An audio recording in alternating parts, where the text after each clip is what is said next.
مساء الخير. يلي عم يشوف بس يقلي إذا الصوت واضح، عشان إذا مو واضح استخدم هدول الايربودز. خبروني بس الصوت واضح إن شاء الله. إذا واضح قولولي بس. أنا مستغربة نفسي، صار لي زمان ما عملت لايف، ودائما بنسى هذا الشعور تبع إنه الإنسان هلأ شلون بده يعمل لايف، هيك إنه الواحد يقعد ويبلش يحكي. تمام، شكرا كتير انكم عم تقولي انه واضح. ممتاز. طيب مساء الخير. كيفكم؟ طمنوني عنكم. اول شيء انا كتير اشتقت لكم. بصراحة دائما بفكر انه بدي اعمل لايف، بدي احكي، بدي حاكيكم، بدي دردش معكم. بس سبحان الله دائما ما بتزبط معي بسبب الوقت والحياة وغيره. فبدي اياكم هلا هيك تجيبوا قهوتكم، شاي، اي شيء يروق الاعصاب. حديثنا حلو. مساء النور يا رب، مساء النور. انا عم بقرأ تعليقاتكم وانا عم بحكي. مالي كتير حابة طول، لانه مالي كتير حابة طول فترة اللايف. بعرف انه هلا وقت مونديال ومباريات، وما بعرف انا هلا اذا عم بعمل لايف قبل المباراة او هيك، فما رح كون تقيلة الدم عليكم ابدا. وبنفس الوقت كمان موضوع اللايف كتير بصراحة مهم وحلو، وترددت كتير اني اعمله. اللي حابة أقوله أول شيء إني أنا ما بدي أحكي لا من وجهة نظر دينية، ولا بدي أحكي من وجهة نظر نفسية. أنا مالي لا خبيرة نفسية، ولا لي عالمة دين، ولا لي أي شيء. أنا شخص كان عنده تجربة وحابب إنه ما ينقل التجربة. حتى مالي حابة أبدا أحكي عن شيء خاص فيني، لأنه هذا الشيء ما بفضل إني أحكيه هيك على العلن. بس بالفترات السابقة تقريبا من 6 شهور أو أكتر بلش يجيني ناس تحكي معي، سواء متابعات أو صديقات يعني بعرفهم معرفة خاصة. صاروا يسألوني عن الطلاق، صاروا يجوا لعندي ويحكوا لي إحنا عائشة بدنا نحكي معك بموضوع. طبعا أنا تفضلوا، أهلا وسهلا، شو بدكم، شو فيني ساعدكم.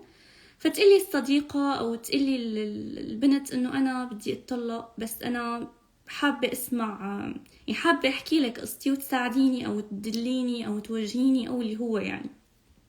طبعا أكتريتكم بيعرفوا أن أنا مرقت بهذا الشيء وصار لي تقريبا 2 منفصلة. فأنا أسمع. بالغالب القصص اللي سمعتها كانت قصص يعني مختلفة. ناس عندهم أسباب فعلا وجيهة، ناس عندهم أسباب كتير عادية ما لقيت إنها هي سبب. بس بنفس الوقت كنت دايما حاول إنه وقت بدي أعطي النصيحة لا أعطيها لا أكون عم شجع على الطلاق ولا أكون عم شجع على البقاء. لأنه أحيانا كمان نحن بنظلم بعض الناس لما نقول لهم لا لازم تصبروا وتضلوا. الطلاق هو بالنهاية حل، أكيد مو هو أحسن حل، وأكيد مو هو أفضل حل. يعني أبغض الحلال عند الله هو الطلاق. فأكيد إذا رب العالمين بيبغض هذا الشيء، فأنا كيف بدي حبه أو حبب الناس فيه؟ للأسف السوشيال ميديا كتير عم تلعب دور بعقول البنات والشباب وغيرهم. عم تورجي صورة عن الطلاق إنه هو حياة الحرية وحياة اللامسؤولية، وطيري وروحي وعلي وعملي حفلة وطلعي وفوتي، انتي هلأ صرتي شخص حر. بصراحة وعن تجربة، الطلاق ما هو حياة حرية، بالعكس.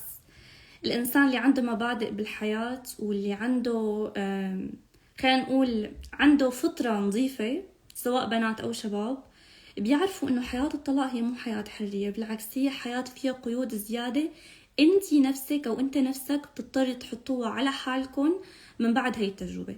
طبعا رح خصص شوي حكي عن البنات أكتر، لأنه البنات نحن البنات عاطفيات أكتر. وبعرف إنه كتير مننا ممكن من كلمة أو كلمتين من تجربة أو تجربتين مثلا مع رفيقتك أو مثلا جارتي مثلا طلقت وصارت حياتها بامبي ووردية وكتير حلوة، ممكن أنتي تتشجعي أنك تعملي مثلها.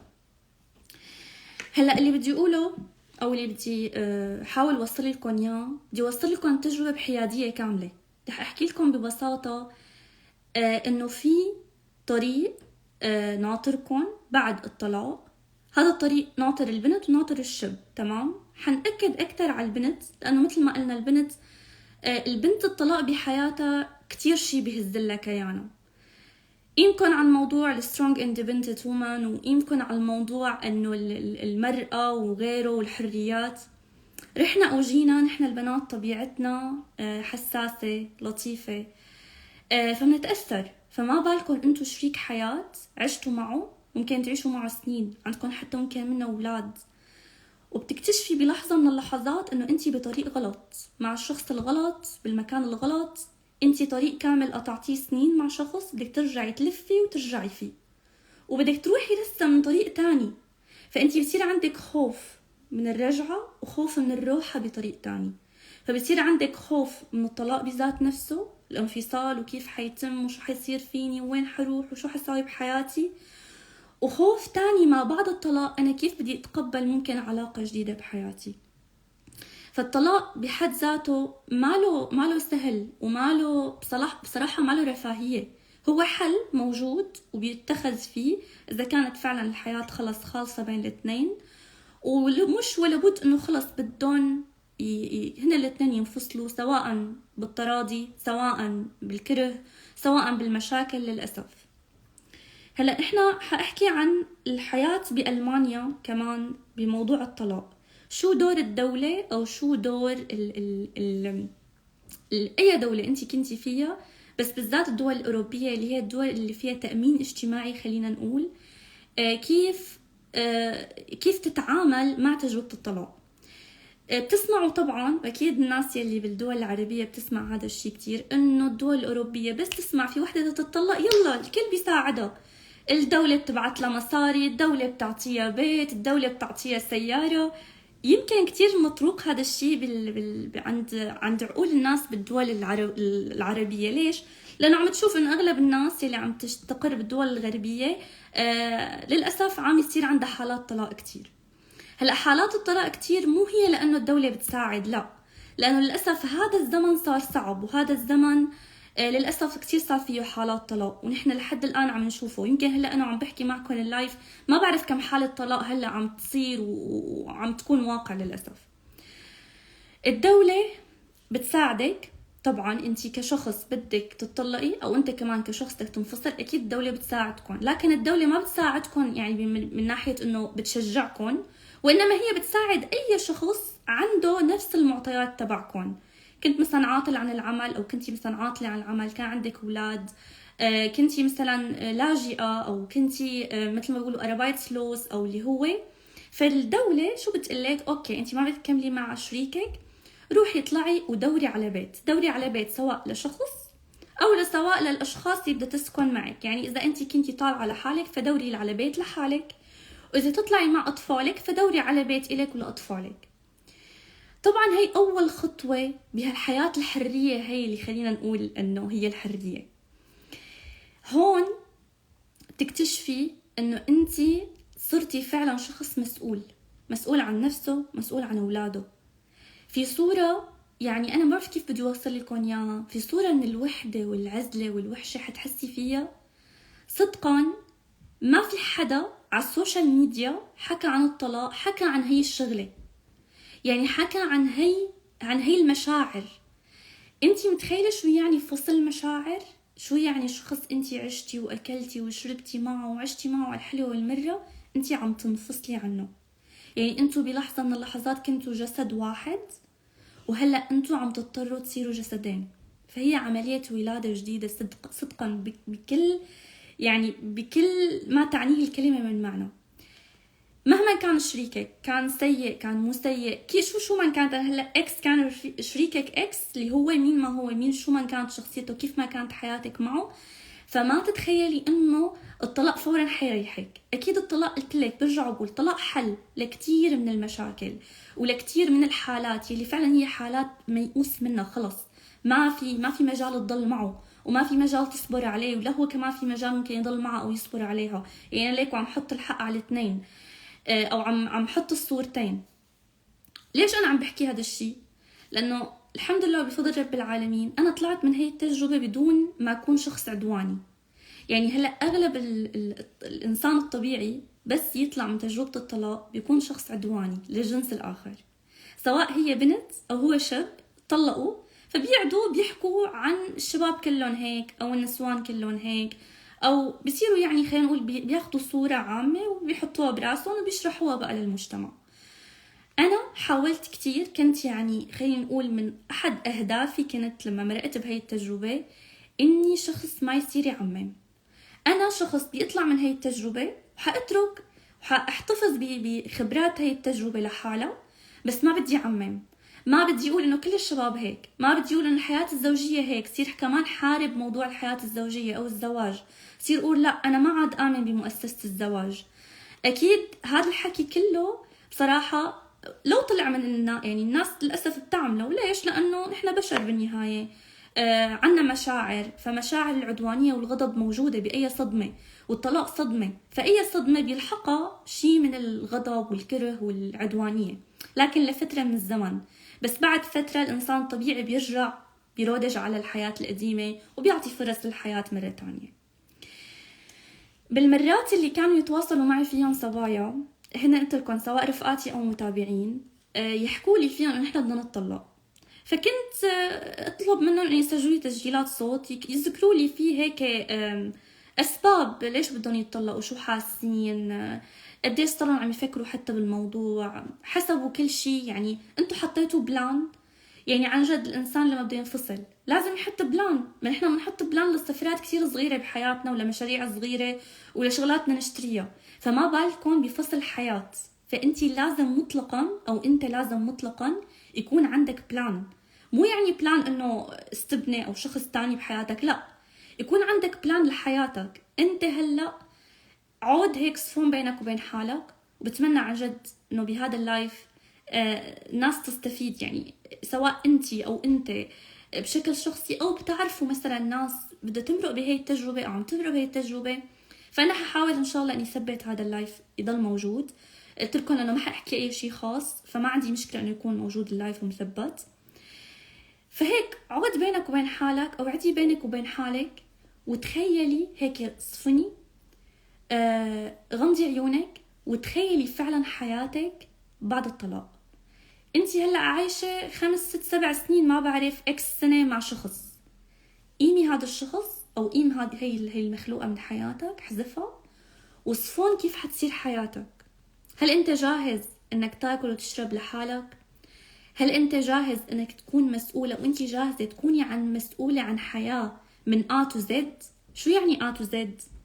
يعني انتي هلأ، وهي من وحدة من الشغلات يلي خلت البنات اللي كنت احكي معهم يصفنوا ويرجعوا بقرارهم. صدقا البنات اللي كنت احكي معهم كانوا يرجعوا بقرار الطلاق.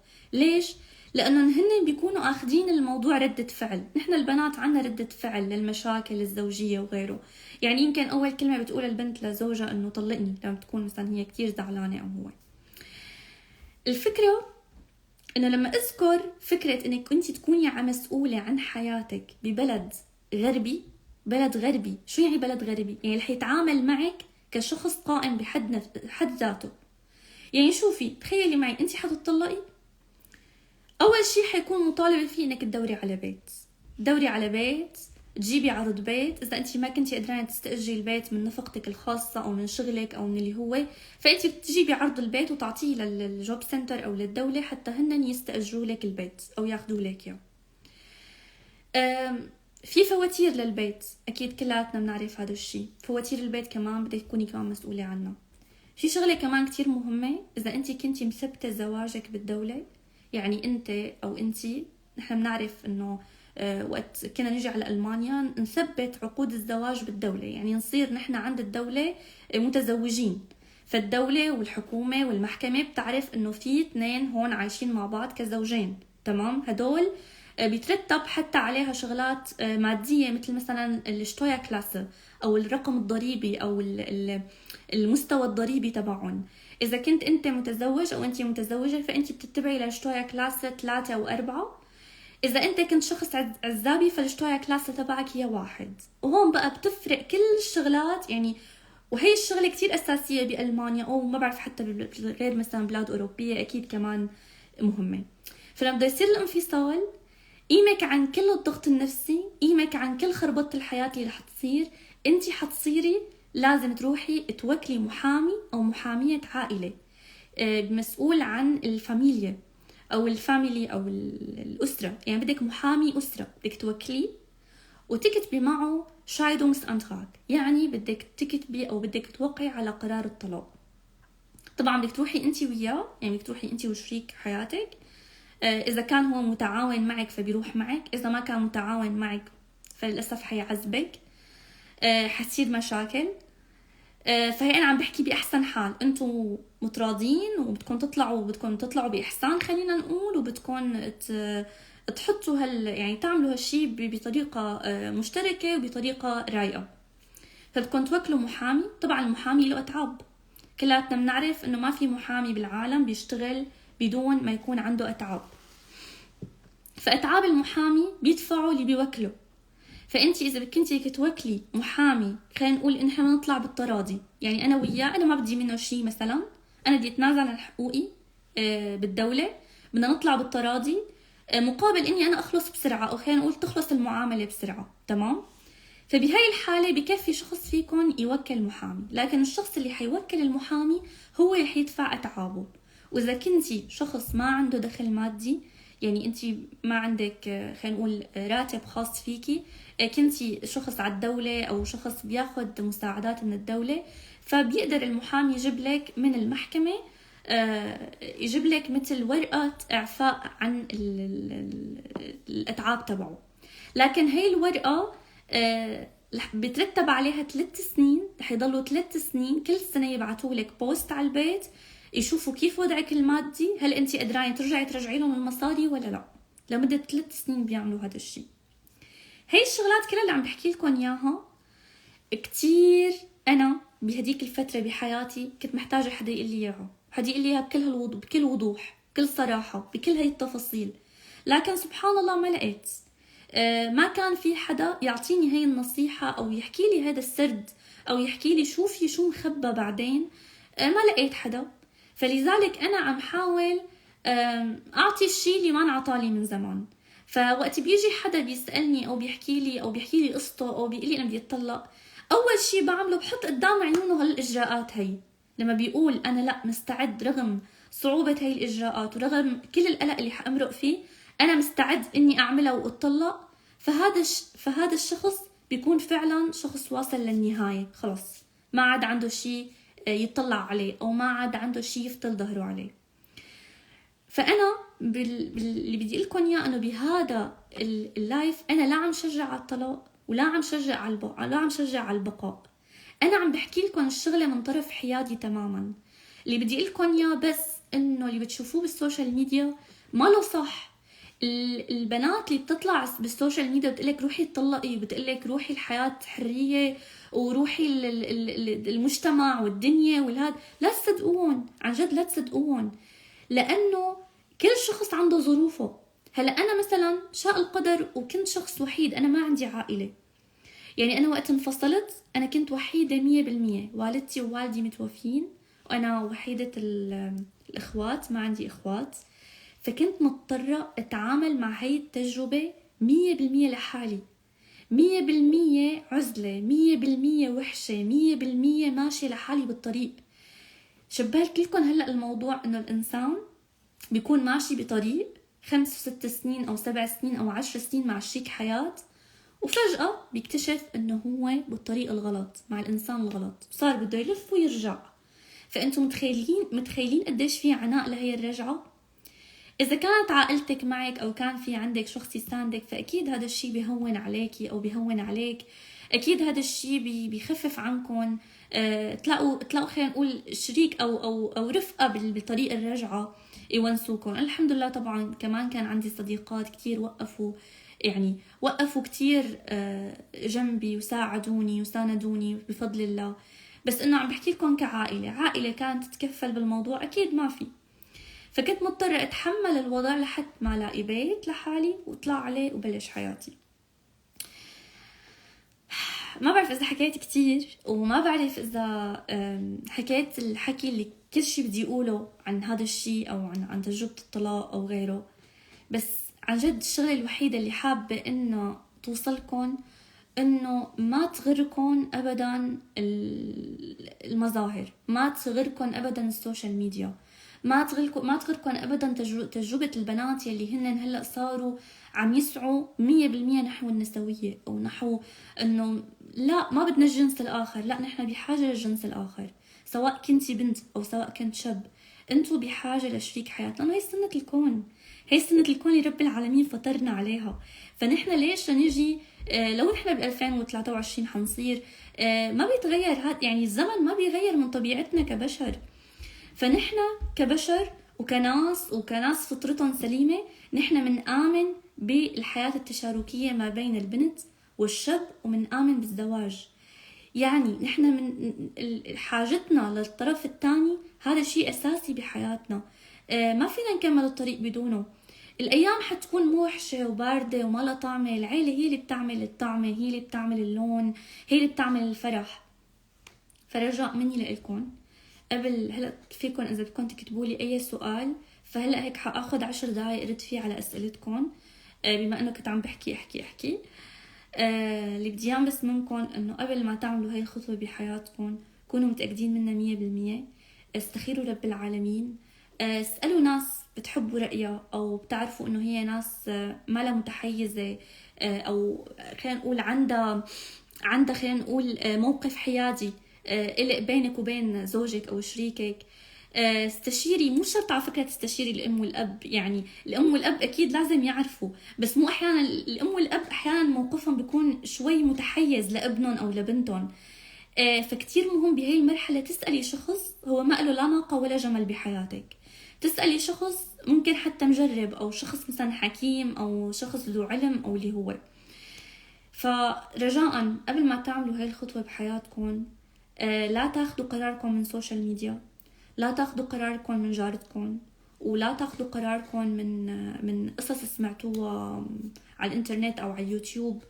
خدوا قراركم من حياتكم انتو، من قدراتكم انتو. نحن كمان البشر قدرات، في ناس بتقدر ان هي فعلا تستقل بحياتها، هي قوية، وفي بشر ما بتقدر. فعادي، نحن قدرات، نحن عنا شي ممكن غيرنا ما عنده اياه، وبالعكس. فمو غلط ابدا نقول انه انا قدرتي كذا، انا قدرتي على التحمل هي كذا، انا بدي اعمل هيك لانه انا هيك بيناسبني. لا تعممي تجربة حدا على تجربتك، لا انا هي اكثر الشغلات عن جد اللي بقولها، انا تجربتي مختلفة، تجربة فلانة كمان مختلفة، تجربة فلانة غير تجربتي تماما. حتى النتيجة هي فلانة مثلا انفصلت او اتطلقت، وانا مثلا انفصلت او اتطلقت. بس اذا بنرجع مثلا بنعمل بناخد مثلا صورة من الحياة بعد 2 سنين، بلاقي انه انا حياتي وصلت لشكل معين، وحياة رفيقتي اللي اتطلقت كمان وصلت لشكل تاني، شكل حياتها ما عاد بيشبه شكل حياتي. ليش؟ نحن ناس قدراتنا مختلفة، فرصنا بالحياة مختلفة، وتعاملنا مع حياتنا أو تعاملنا مع أزماتنا كمان مختلفة. فبس هيك، اللي عنده السؤال يكتب لي، أنا بردت قهوتي. أنا ما بحب اللايفات، بس يعني بحاول هيك إنه كل فترة هيك أطلع أحكي معكم بشي. حتى اللايف بحس إنه لازم خلص يكون مركز على نقطة معينة ينحكى فيها، وبس تنتهي، يعني مثلا ربع ساعة، نص ساعة، أو اللي هو، وخلص تخلص. فاللي عنده أي سؤال، اللي حابب يكتب لي أي شيء، فأنا رح أقرأ هلأ تعليقاتكم.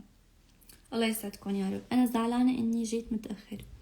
لا تزعلوا لي إجا متأخر على اللايف إن شاء الله حسبته بإذن الله، حتلاقوه بتصيروا بالفيديوهات بالحساب.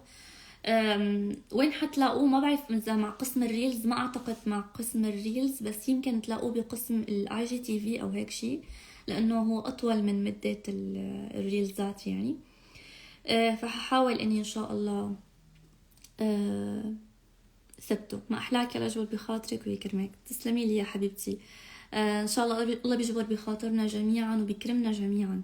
كتير بحب آرائك، كتير إنسان فما من زمان متابعك يا عيوش. حبيبتي يا رانيا تسلمي والله. يعني أنا كتير بحب هيك كل فترة أطلع أحكي معكم، بس بحب إنه إذا بدي أطلع أحكي معكم أحكي شي يعني شي مفيد.